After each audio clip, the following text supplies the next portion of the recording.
పంపించే ఇంకా పెద్ద భారం మోపే. యవనస్తులు చెప్తూ ఉన్న మాటలు చూస్తే చాలా ఆశ్చర్యంగా ఉంటుంది.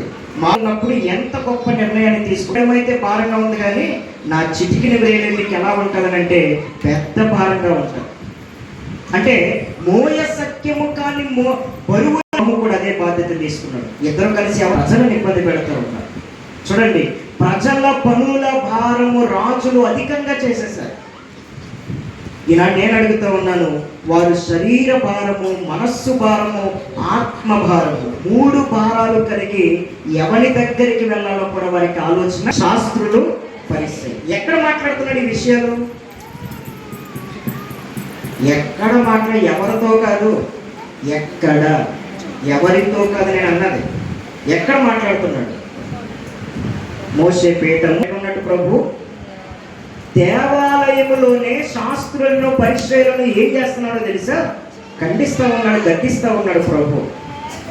ఏంటంటే ఇలా బాధ ఏంటంట, మోషే అగ్రపీఠాల మీద కూర్చుంటారంటే ఎవరు?